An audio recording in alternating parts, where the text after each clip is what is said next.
Okay, చూడండి. Coming to the another important, ఇది చిన్న టాపిక్. ఇమీడియట్ గా ఇంకో టాపిక్ కూడా చెప్తాను, అందరూ ఉండండి, లైన్ లో ఉండండి. Important environment laws in India, అంటే ఎన్విరాన్మెంట్ లెజిస్లేషన్స్ లో ఉండే డిఫరెంట్ టైప్స్ ఆఫ్ లాస్ ఏంటి అన్నది. ఆర్ క్వశ్చన్ ఫార్మేట్ ఇంకొక రకంగా అడుగుతాడు, explain the various environment protection legislation laws in India. అయినా ఇదే topic.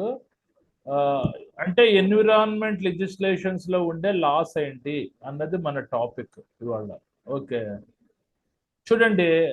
Loss for enforcement management, అంటే ఎన్విరాన్మెంట్ యొక్క నిర్వహణ అమలు చేయడానికి ఏ రకమైన లాస్ ఎన్ఫోర్స్మెంట్ చేస్తారు, అమలు చేస్తారు, చట్టాలు అమలు చేస్తారు అన్నది. Coming to the first point, in India Ministry of Environment and Forest MOEF is a multidisciplinary regulatory body for environment protection and conservation in the country. ఇండియాలో MOEF అంటే ministry of environment and forest is a multi disciplinary regulatory body, అంటే క్రమశిక్షణ గల పర్యావరణాన్ని నియంత్రించే body. ఇది central government authorisation లో ఉంటుంది. ఇది ఎన్విరాన్మెంట్ ప్రొటెక్షన్ అంటే పర్యావరణం సంబంధించిన రక్షణ కల్పిస్తుంది, as well as the conservation in the country. What is the meaning of the conservation అంటే సహజ వనరుల యొక్క పరిరక్షణ కూడా ఈ ఎంఓఈఎఫ్ చూసుకుంటుంది. Okay, right. Coming to the second point, environment laws of unprecedented scope and impact have been passed by the government of India in order to protect and improve the environment. అంటే ఈ particular MoEF ministry of environment and forest సంస్థకి, organisation కి unprecedented scope అంటే అపూర్వమైన పరిధి ఉంది. దీని యొక్క చట్టం ఎస్ అంటే ఎస్, నో అంటే నో అన్నట్టు ఉంటది అనమాట. దీని ద్వారా ఇంకా మన ఫారెస్ట్ ఏరియాస్ ఇంకా బతుకున్నాయి. Environment loss of unprecedented scope అంటే అపూర్వమైన పరిధి ఉంటుంది దీంట్లో. అండ్ ఇంపాక్ట్, దీని యొక్క ప్రభావము have been passed by the government of India, అంటే ఎంఓఈఎఫ్ కి ఫుల్ పవర్స్ అనేది గవర్నమెంట్ ఆఫ్ ఇండియా అనేది కేటాయించింది. దేనికోసం? In order to protect and improve the environment, అంటే పర్యావరణానికి రక్షణ కల్పించడానికి యాజ్ వెల్ యాజ్ అ పర్యావరణం మెరుగుపరచడానికి. ఓకే, ఇవి రెండు ఇంట్రడక్షన్ పాయింట్స్ కింద రాసుకోండి. అదైన తర్వాత మొత్తం 21 లాస్ ఉన్నాయి ఇందులో, చదువుదాం. చూడండి, the relevant legislation for environmental management as summarised below, అంటే ఎన్విరాన్మెంట్ యొక్క నిర్వహణ సంబంధించిన చట్టాలు, మన లెజిస్లేషన్ అంటే చట్టాలు, ఈ క్రింద పేర్కొన్న దాంట్లో సమరైజ్ చేయబడ్డాయి, అంటే బ్రీఫ్ గా డిస్కషన్ చేయబడ్డాయి అనేది. మొత్తం ఎన్ని చట్టాలు ఉన్నాయి మనకి? 19 ఉన్నాయి. 19 యాజ్ టీజ్ గా రాసేయండి, ఎగ్జామ్ లో ఫుల్ మార్క్స్ వస్తాయి. Okay, the relevant legislation for environment management or summarised below, అంటే ఎన్విరాన్మెంట్ యొక్క నిర్వహణ సంబంధించిన చట్టాలు ఈ క్రింద పేర్కొన్న విధానాల్లో సమరైజ్ చేయబడ్డాయి అని. ఫస్ట్ ఏంటి? The water prevention and control of pollution act 1974, అంటే వాటర్ పొల్యూషన్ ప్రివెంటేషన్ నిరోధించడం మరియు అదుపు చేయడం అన్న చట్టం 1974 లో వచ్చింది. అంటే వాటర్ అనేది చాలా మంది పొల్యూట్ చేసేస్తున్నారు డ్యూ టు హజార్డస్ వేస్టేజెస్. మన హౌస్ హోల్డ్ నుంచి వచ్చే వ్యర్థం అంతా వాటర్ బాడీస్ లో కలిపేయడం వల్ల వాటర్ పొల్యూషన్ ఎక్కువగా అవుతుంది. దాన్ని పొల్యూషన్ ఏ రకంగా కంట్రోల్ చేయాలి, అదుపు చేయాలి సంబంధించిన చట్టం 1974 లో వచ్చింది. Next, the water prevention and control of pollution cess act 1977. Cess act అంటే పన్ను రుసుము చట్టం, అర్థమైందా? సిస్ యాక్ట్ అంటే పన్ను రుసుము చట్టం, అంటే మనకి జీవీఎంసీ వాటర్ ట్యాప్స్ కనెక్షన్ చేస్తున్నప్పుడు మనకి అమౌంట్ చార్జ్ చేస్తారు, దాన్ని సిస్ యాక్ట్ అని అంటారు. అదైన తర్వాత water prevention and control of pollution cess amendment act, అంటే 1973లో ఉండే చట్టాన్ని సవరించి అమెండ్మెంట్ యాక్ట్ అనేది ఇంకోటి పట్టుకొచ్చారు. పన్ను రుసుము చట్టం, అంటే ఖర్చు కొద్దిగా పెంచారు అనమాట. Okay, next the air prevention and control of pollution act 1981, ఇది ఒక చట్టం. Coming to the fifth, environment protection act 1986, పర్యావరణం సంబంధించిన రక్షణ. నెక్స్ట్ ఆరోది the hazardous waste management and handling rules 1989 as amended 2000, ఈ టాపిక్ మనం చెప్పుకున్నాం. ప్రమాదకరమైన వ్యర్థాల యొక్క నిర్వహణ, అదుపు చేయడం, దానికి సంబంధించిన రూల్స్ 1989లో వచ్చాయి. దాని అమెండ్మెంట్ 2000 అయింది. Right. Next the manufacture, storage and import of the hazardous chemicals rules 1989 as amended in 2000, ఈ టాపిక్ కూడా మనం చెప్పుకున్నాం. అంటే ఆ పర్టికులర్ ప్రమాదకరమైన కెమికల్స్ యొక్క తయారీ, స్టోరేజ్ చేయడం, రవాణా, దిగుమతి చేసుకోవడం సంబంధించిన రూల్స్ 1989లో వచ్చింది ఆ చట్టం. దీని అమెండ్మెంట్ 2000లో సవరించారు. ఇది కూడా ఎన్విరాన్మెంట్ లెజిస్లేషన్ లో ఉంది. The public liability insurance act 1995, ఇది కూడా మనం డిస్కస్ చేసుకున్నాం. అంటే పబ్లిక్ లయబిలిటీ ఇన్సూరెన్స్ అంటే ప్రమాదకరమైన కెమికల్స్ ని హ్యాండ్లింగ్ చేస్తున్న ఫార్మా కెమికల్ ఇండస్ట్రీస్ వాళ్ళు ఇది ఒక ఇన్సూరెన్స్ ప్రీమియం తీసుకోవాలి. వీటికి సంబంధించిన డెఫినేషన్స్ అన్ని ఇందులో ఉంటాయి. Coming to the next, the environment impact assessment notification 1994 as amended on May 4, 1994 and April 10, 1997. The environment impact assessment అంటే పర్యావరణం మీద ఎంత మోతాదులో ప్రభావం పడుతుంది, వాటికి సంబంధించిన నోటిఫికేషన్స్ 1994లో వచ్చాయి. యాజ్ అమెండెడ్ May 4, 1994లో ఇంకొకసారి సవరించారు. మళ్ళీ April 10, 1997లో ఇంకొకసారి సవరించారు. Coming to the number 10, the national environment tribunal act 1995. Environment tribunal act అంటే న్యాయసభ, అర్థమైందా? అంటే ట్రిబ్యునల్ అంటే ఏంటి, ఇమీడియట్ గా మనకి ఆ తలక డెసిషన్స్ వచ్చేవి. ఎన్విరాన్మెంట్ ట్రిబ్యునల్ యాక్ట్ అంటే ఇమీడియట్ గా డెసిషన్ వచ్చేవి. దాన్ని నేషనల్ ఎన్విరాన్మెంట్ ట్రిబ్యునల్ యాక్ట్ 1995 అని అంటారు. ఓకే, ఇది ఒక చట్టం, న్యాయసభ. ఫర్ ఎగ్జాంపుల్ చూడండి, మనకి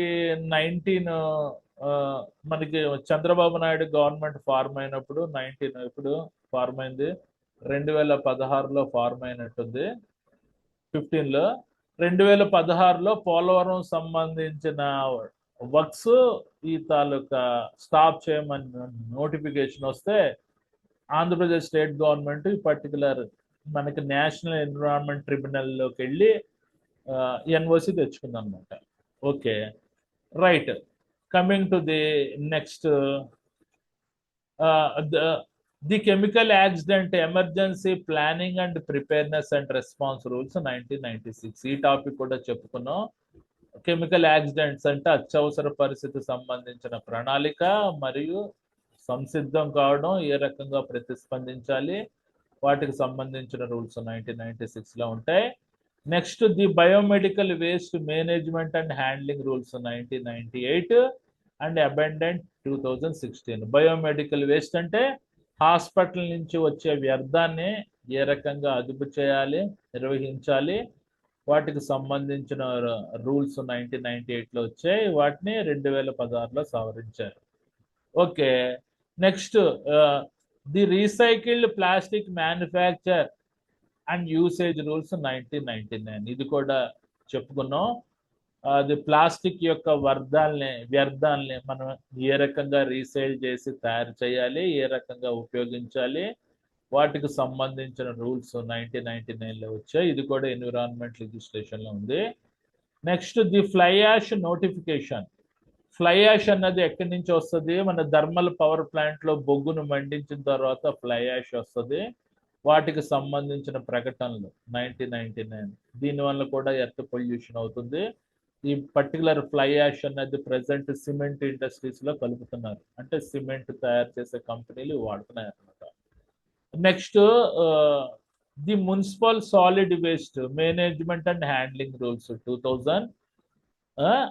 next the batteries management and handling rules 2001. Animal welfare అంటే మన జంతువుల యొక్క సంక్షేమము. వైల్డ్ లైఫ్ అంటే అడవి జీవితం, అంటే మన షెడ్యూల్ ట్రైబర్స్ ఉంటారు కదా, షెడ్యూల్ ట్రైబ్స్ వాళ్ళ యొక్క లైఫ్ గురించి. 19ది బయోడైవర్సిటీ ప్లాంట్స్ అని ఉంటాయి, జీవ వైవిధ్యం. అవి మీరు ఏమి లేదు, ఈ 19 క్లియర్ గా చదువుకొని ఎగ్జామ్ లో రాసేస్తే ఫుల్ మార్క్స్ పడిపోతాయి. Okay, can I go for another topic or I can continue the same topic? ఇంకో టాపిక్ లోకి వెళ్ళిపోతాను. చూడండి, ఏమి లేదు, సింపుల్ గా మొత్తం 19 చట్టాలు ఉన్నాయి. ఇవన్నీ నీట్ గా ఇచ్చాను, ఇలాగ ఎగ్జామ్ లో రాయండి. ఇక్కడ సిస్ యాక్ట్ అంటే పన్ను రుసుము చట్టము, అబెండ్మెంట్ అంటే సవరించడం. ఓకే, ఈ రకమైన 19 లాస్ రాసేయండి ఎగ్జామినేషన్ లో. రాస్తే ఫుల్ మార్క్స్ పడిపోతాయి. ఓకే, ఇప్పుడు ఇంకో టాపిక్ లోకి వెళ్ళిపోతున్నాను. చూడండి, ఇప్పుడు చెప్పింది ఇంపార్టెంట్. ఇప్పుడు చెప్తుంది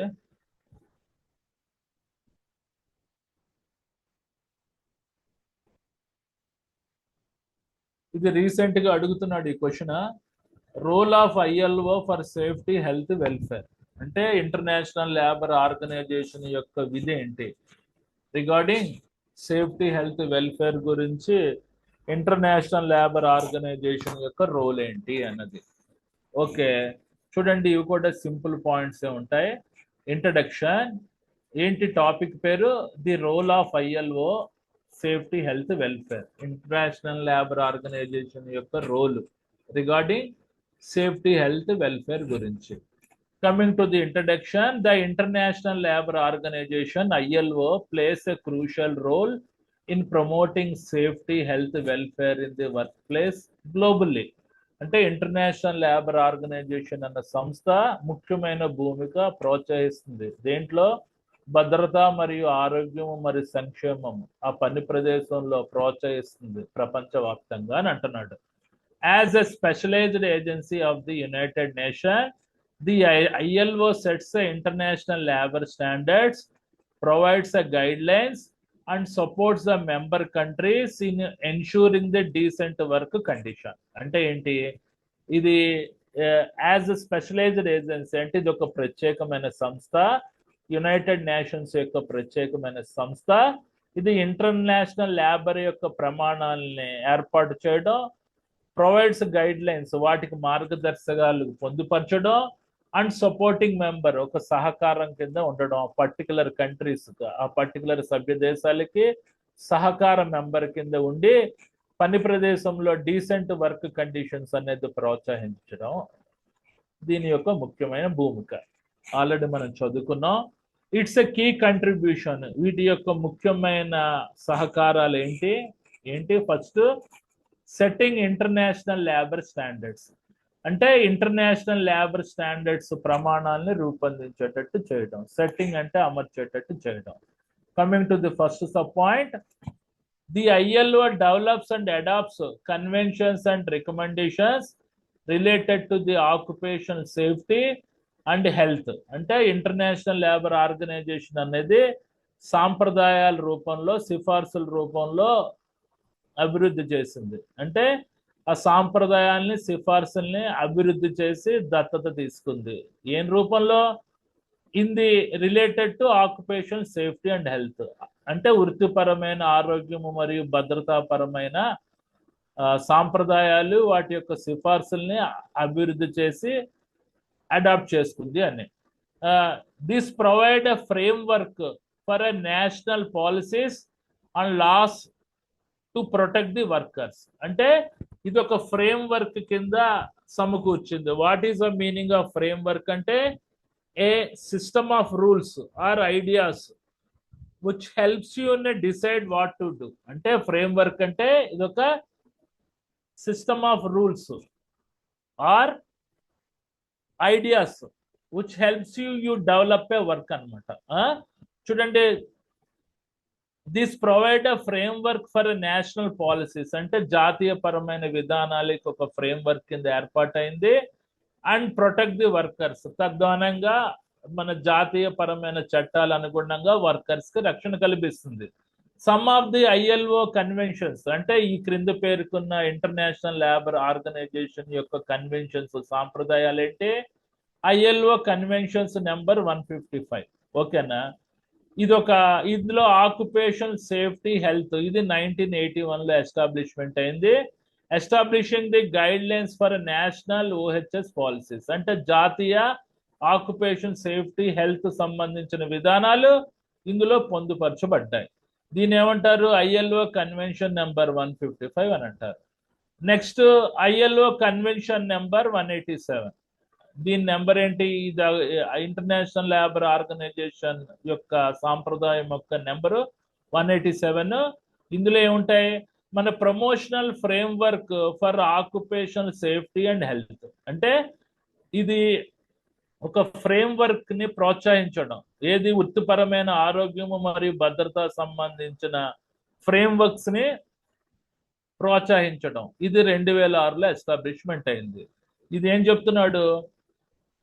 encourages A system approach to improving work place safety, అంటే పని ప్రదేశంలో భద్రత మెరుగుపరచడానికి ఐఎల్ఓ కన్వెన్షన్ నెంబర్ 187 అన్నది ఎంకరేజ్ చేస్తుంది అనమాట, సహకారం చేస్తుంది అని అంటున్నాడు. అంటే క్రమబద్ధీకరణమైన వ్యవస్థ విధానం మరియు పని ప్రదేశంలో భద్రతను పెంచడానికి ఐఎల్ఓ కన్వెన్షన్ నెంబర్ 187 అన్నది సపోర్ట్ చేస్తుంది, ఎంకరేజ్ చేస్తుంది అని అంటున్నాడు.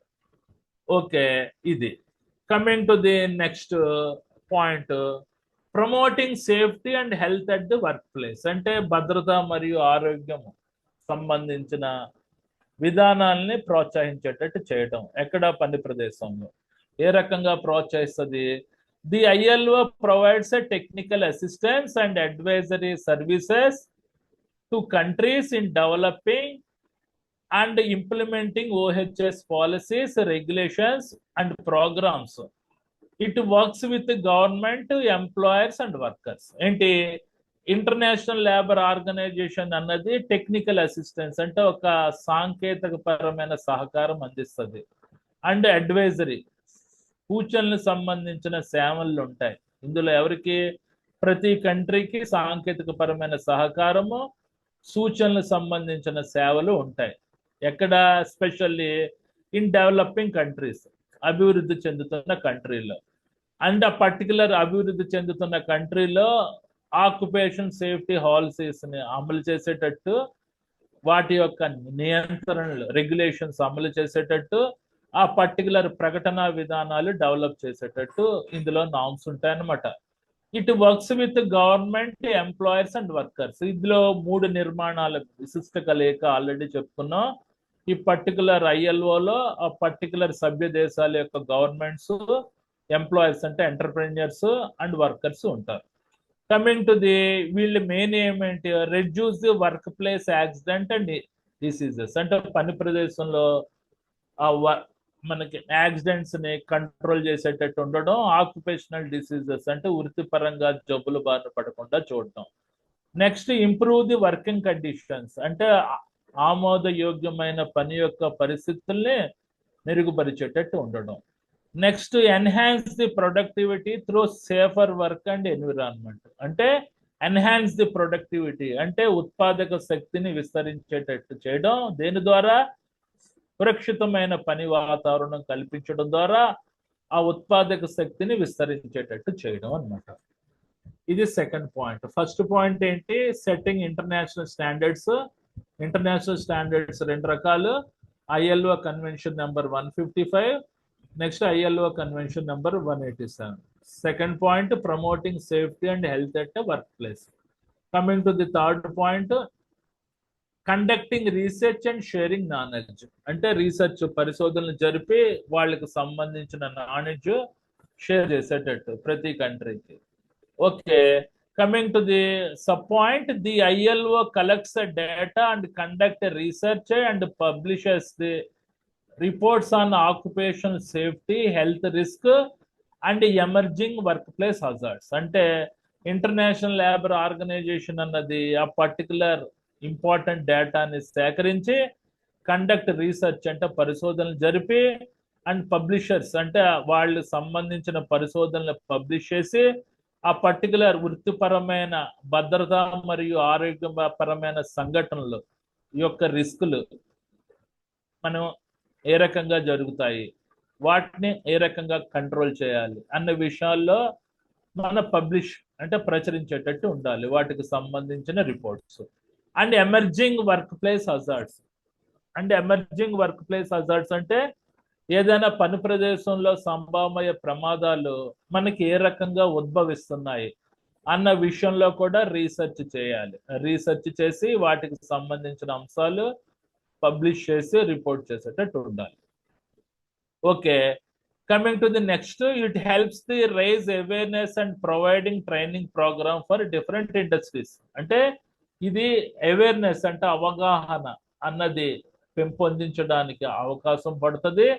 ప్రతి అంటే శిక్షణాపరమైన ప్రోగ్రామ్స్ ఆ పర్టికులర్ ఇండస్ట్రీస్ లో శిక్షణాపరమైన ప్రోగ్రామ్స్ రూపొందించడానికి ఈ ఐఎల్ఓ సంబంధించిన రీసెర్చ్ డేటా, పబ్లికేషన్స్, రిపోర్ట్స్ అన్నది ఉపయోగపడతాయని అంటున్నాడు. Okay, coming to the number 4, supporting vulnerable workers. అంటే ఏంటి, what is the meaning of vulnerable workers? Vulnerable workers అంటే హాని పొందడానికి అవకాశం ఉండే వర్కర్స్ ని వెల్నరబుల్ వర్కర్స్ అంటారు. అంటే మనకి అతలకు దుర్బలమైన పని, హాని పొందడానికి అవకాశం ఉండే వర్కర్స్ ని వెల్నరబుల్ వర్కర్స్ అని అంటారు. అంటే మట్టి తవ్వుతుంటారు, లేబర్ రాళ్లు పడుతూ ఉంటారు, డ్రైనేజ్ వర్కులు చేస్తుంటారు కదా, వాళ్ళకి సహకారం అందించాలి. The ILO focus on protecting workers in high risk sectors. అంటే ఎక్కువ రిస్క్ ఉండే మనకి ఏరియాలో ప్రత్యేకమైన దృష్టి పెట్టి వాళ్ళకి వర్కర్స్ కి రక్షణ కల్పిస్తుందట. అంటే రెగ్యులర్ గా కన్స్ట్రక్షన్ టాస్క్ లో పనిచేసే వర్కర్స్ మీద ఎక్కువ దృష్టి పెట్టి రక్షణ కల్పిస్తుంది. మైనింగ్ డిపార్ట్మెంట్ లో పనిచేసే బొగ్గు గనులు, ఇతర గనుల దగ్గర పనిచేసే వర్కర్స్ కి రక్షణ కల్పిస్తుంది. అగ్రికల్చర్ సెక్టార్స్ లో ఉండే వర్కర్స్ కూడా రక్షణ కల్పిస్తుంది.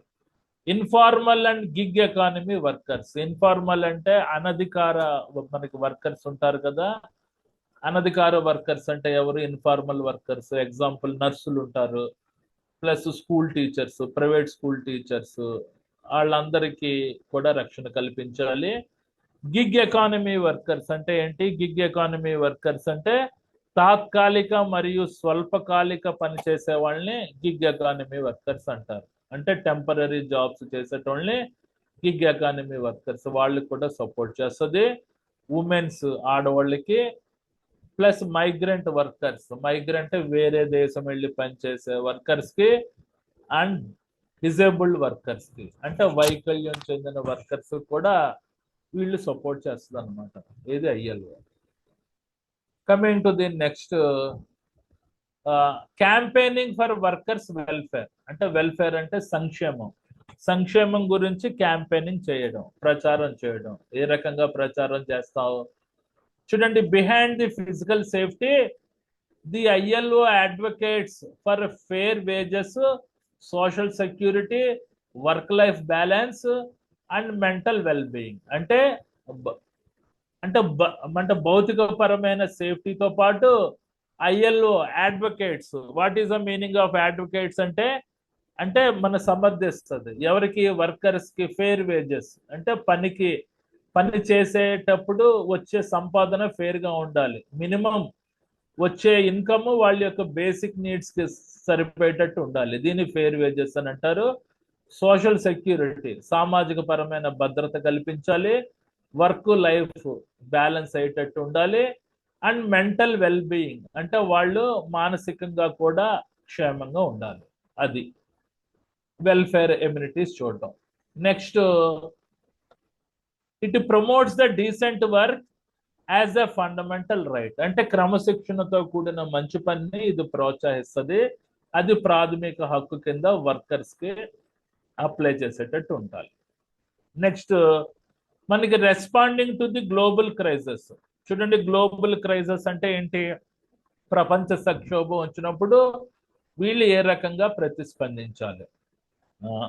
Coming to the during crisis like COVID-19 pandemic, the ILO provides guidelines for ensuring workplace safety, protecting jobs and securing workers' rights. అంటే ఇలాంటి COVID-19 లాంటి పాండమిక్ సంక్షోభాలు వస్తే ఎట్టి పరిస్థితుల్లో ILO యొక్క మార్గదర్శకాలు అనుగుణంగా ఆ పని ప్రదేశంలో భద్రత మరియు వాళ్ళ యొక్క జాబ్స్ యొక్క రక్షణ, వాళ్ళ యొక్క రక్షణ అంటే మన safe guarding to the workers right, అంటే వర్కర్స్ యొక్క హక్కులు మన సేఫ్ గార్డ్ చేసేటట్టు ఉండాలి. ఓకే, అది చెప్పాడు. అర్థమైంది కదండి. నెక్స్ట్ చూడండి, కంక్లూజన్ అంటే ఏంటి? ముగింపు ఏంటి? The ILO plays a pivot role in ensuring that work place world wide safe, health and human. అంటే ఈ ఇంటర్నేషనల్ లేబర్ ఆర్గనైజేషన్ అనేది ముఖ్యమైన భూమిక పోషిస్తుంది అన్నమాట, pivotal role in ensuring that. ఏ రకంగా నిర్ధారణ చేస్తుంది ఆ పని ప్రదేశంలో, అంటే వరల్డ్ వైడ్ లో ఉండే ప్రతి కంట్రీ యొక్క పని ప్రదేశంలో వర్కర్లు సేఫ్ గా ఉండాలి, హెల్తీగా ఉండాలి, హ్యూమన్ అంటే మానవత్వంతో ఉండాలి. By setting international standards, offering technical assistance and advocating workers right. అంటే ఇంటర్నేషనల్ సంబంధించిన ప్రమాణాలు అమర్చేటట్టు ఉండాలి. టెక్నికల్ అసిస్టెన్స్ అంటే వర్కర్లకు సాంకేతిక పరమైన సహకారం అందించాలి. And advocating, what is the meaning of advocating అంటే సమర్థించేటట్టు, ఆ వర్కర్స్ యొక్క హక్కుల్ని సమర్థించేటట్టు చెయ్యాలి అని అంటున్నాడు. It helps in create safer and more productive work environment. అంటే పని ప్రదేశంలో సురక్షితమైన మోర్ ప్రొడక్టివ్ వర్క్ ఎన్విరాన్మెంట్ అంటే ఉత్పత్తి సామర్థ్యం తీయగల వాతావరణం, అంటే ఏ రకమైన ఎన్విరాన్మెంట్ పొల్యూషన్ లేని ప్రొడక్టివ్ వర్క్ ఎన్విరాన్మెంట్ వర్కర్స్ కి కలగజేసేటట్టు. Okay, right. ఇవ్వండి, ఇది రీసెంట్ గా అడుగుతున్నాడు. ఏంటి టాపిక్ పేరు? Role of ILO for safety, health and welfare. Okay, ILO యొక్క రోల్ ఏంటి? భద్రత గురించి, ఆరోగ్యం గురించి, వెల్ఫేర్ గురించి. ఇది కూడా పంపిస్తాను. ఈ టాపిక్ లో ఉండే పాయింట్స్ చదువుకోండి, ఇంకేదైనా ఉంటే యాడ్ చేసుకోండి. ఏంటి? ఫస్ట్ మన setting international standard first point, దాని కింద సబ్ పాయింట్స్ ఇచ్చాను. Promoting safety and healthy work place, ఆరోగ్యం మరియు భద్రత సంబంధించిన పని ప్రదేశాలు ప్రోత్సహించేటట్టు ఉండాలి. ఇది second point. Conducting research and sharing knowledge, అంటే పరిశోధనలు జరిపి వాళ్ళకి సంబంధించిన జ్ఞానాన్ని పెంపొందించేటట్టు ఉండాలి. నెక్స్ట్, సపోర్టింగ్ వెల్నరబుల్ వర్కర్స్, అంటే చూడండి దుర్బలమైన పని చేసేటోళ్ళు యాజ్ వెల్ యాజ్ మనకి హాని పొందటానికి అవకాశం ఉండే పని చేసే వర్కర్స్ కి మీద ప్రత్యేకమైన మన దృష్టి పెట్టాలి. Next, campaigning for workers welfare, అంటే వర్కర్స్ యొక్క సంక్షేమం గురించి క్యాంపెయినింగ్ ప్రచారం చేసేటట్టు ఉండాలి. Sixth point, responding global crisis, అంటే ప్రపంచ సంక్షోభాలు వచ్చినప్పుడు ప్రతిస్పందించేటట్టు. ఓకేనా? రెస్పాండింగ్ అంటే ప్రతిస్పందించేటట్టు ఉండాలి. గ్లోబల్ క్రైసిస్ అంటే ప్రపంచ సంక్షోభ సమయంలో ప్రతిస్పందించేటట్టు ఉండాలి. రైట్, లాస్ట్ ది కంక్లూజన్, ముగింపు. ఇంకేమైనా డౌట్స్ ఉన్నాయండి ఈ టాపిక్ లో? ఇవాళ 3 టాపిక్లు చెప్పాను. ఫస్ట్ ILO కన్వెన్షన్స్, రికమెండేషన్స్ చెప్పాను. అదైన తర్వాత మన list of environment laws in India అది చెప్పాను. మూడోది role of ILO for safety, health, welfare గురించి చెప్పాను. ఈ 3 important. Okay,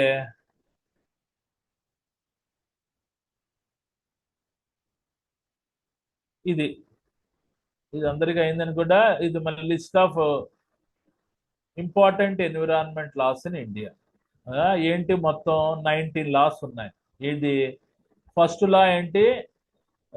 the water prevention and control of pollution act 1974. Second law the water prevention and control of pollution cess act. Cess act అంటే పన్ను రుసుము చట్టం. Third the water prevention and control of pollution cess amendment act 2003. Amendment అంటే సవరించారు. 1977లో ఉండే చట్టం సవరించి కొత్త రూల్స్ పట్టుకొచ్చారు పన్ను రుసుము చట్టానికి. Next the air prevention and control of pollution act 1981. Next the environment protection act 1986. Next the hazardous waste management and handling rules 1989 as amended 2000. అంటే ప్రమాదకరమైన వ్యర్థం యొక్క నిర్వహణ అదుపు చేయడం వాటికి సంబంధించిన రూల్స్ 1989లో వచ్చాయి. దీన్ని 2000లో సవరించారు. ఈ టాపిక్ చెప్పాను. The manufacture, storage and import of the hazardous chemicals rules as amended in 2000. ఈ టాపిక్ కూడా చెప్పాను. ప్రమాదకరమైన కెమికల్స్ యొక్క తయారీ, స్టోరేజ్ చేయడం, దిగుమతి చేసుకోవడం వాటికి సంబంధించిన రూల్స్ 1989లో వచ్చాయి. 2000లో సవరించారు. Next the public liability insurance act 1995. Next the environment impact assessment notification 1994 as amended on May 4th, 1994. అంటే 1994లో వచ్చిన తర్వాత మళ్ళా May 4, 1994లో సవరించారు. మళ్ళా April 10, 1997లో ఇంకొకసారి సవరణ అయింది. సవరణ అంటే చట్టం సవరించడం. Next 10th the national environment tribunal act 1995. Tribunal act అంటే న్యాయసభ, అంటే ఫాస్ట్ డెసిషన్స్ వస్తుంటాయి అందులో. నెక్స్ట్ 11ది the chemical accident emergency planning preparedness and response rules 1996. అంటే రసాయన పరంగా సంభవమయ్యే ప్రమాదాలు ఆల్రెడీ చెప్పాను. ఈ టాపిక్ ఎమర్జెన్సీ ప్లానింగ్ అత్యవసర పరిస్థితి సంబంధించిన ప్రణాళిక, ప్రిపేర్నెస్ అంటే సంసిద్ధం కావడం, రెస్పాండ్ అవడం, ఇది 1996. Next the biomedical waste management and handling rules 1998 as amended in 2016. Biomedical waste అంటే హాస్పిటల్ నుంచి వచ్చే వ్యర్థాలని మనం ఏ రకంగా నిర్వహించాలి ప్లస్ అదుపు చేయాలి వాటికి సంబంధించిన రూల్స్ 1998 అమెండెడ్ 2016లో. నెక్స్ట్ ఈ టాపిక్ చెప్పలేదు, తర్వాత చెప్తాను. 12ది next the recycled plastic manufacture and usage rules 1999. ఓకేనా? ప్లాస్టిక్ మ్యానుఫ్యాక్చర్ ఏ రకంగా తయారు చేయాలి, ఉపయోగించాలి వాటికి సంబంధించిన rules. The fly ash notification. Fly ash అనేది దేని ద్వారా వస్తుంది? థర్మల్ పవర్ ప్లాంట్ లో కోల్ని మండించడం ద్వారా ఫ్లై యాష్ వస్తుంది, వాటికి సంబంధించిన ప్రకటనలు. Next the municipal solid waste management and handling rules 2000. Municipal solid waste అంటే డొమెస్టిక్ హౌసెస్ నుంచి వచ్చే వ్యర్థాలు ఉంటాయి కదా, నెంబర్ 1, నెంబర్ 2, వాటిని మనం ఏ రకంగా నిర్వహించాలి, అదుపు చేయాలి, వాటికి సంబంధించిన రూల్స్ 2000లో వచ్చాయి. ఓకే. నెక్స్ట్ మన the batteries management and handling rules 2000. Batteries యొక్క నిర్వహణ మరియు అదుపు చేయడం వాటికి సంబంధించిన రూల్స్ 2001. యానిమల్ వెల్ఫేర్ అంటే మన జూ పార్క్స్ లో ఉంటాయి కదా, మన జంతువుల సంక్షేమం చూడడం. వైల్డ్ లైఫ్ అంటే అడవి జీవితం, అంటే ట్రైబల్స్ వరకు ఏ రకంగా ఉంటుంది అన్నది. బయోడైవర్సిటీ. బయోడైవర్సిటీ అంటే జీవ వైవిధ్యం. మీరు కాకినాడ దగ్గర కోరంగి ఫారెస్ట్కి వెళ్ళారా ఎవరైనా? కాకినాడ దగ్గర కోరంగి ఫారెస్ట్ లో బయోడైవర్సిటీ ప్లాంట్ ఉంటుంది, చాలా బాగుంటుంది, అద్భుతంగా. ఎవరైనా వెళ్తే చూడండి. రైట్. బయోడైవర్సిటీ అంటే జీవ వైవిధ్యం. రైట్ అండి. 3 టాపిక్లు చెప్పాను. నెక్స్ట్ క్లాస్ లో ఇంకో 2 టాపిక్లు బ్యాలెన్స్ ఉన్నాయి. IS 105 అది చెప్పేస్తే టోటల్ గా 105 అంతా కంప్లీట్ చేసినట్టే. చాలా టఫ్ సబ్జెక్ట్ డీల్ చేశాను. తర్వాత ఏదైనా 104, 106 చెప్పుకుందాం. అందులో ఇంత డెప్త్ గా చెప్పను, only fundamental topics, important topics చెప్పుకొని వెళ్ళిపోతాం. Okay.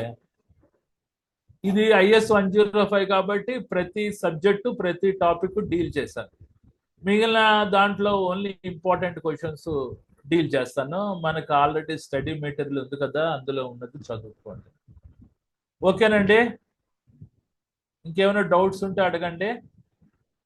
Tomorrow you will continue next topic, sir. టుమారోనే, day after tomorrow, Thursday. Right అండి, గుడ్ నైట్. Good night.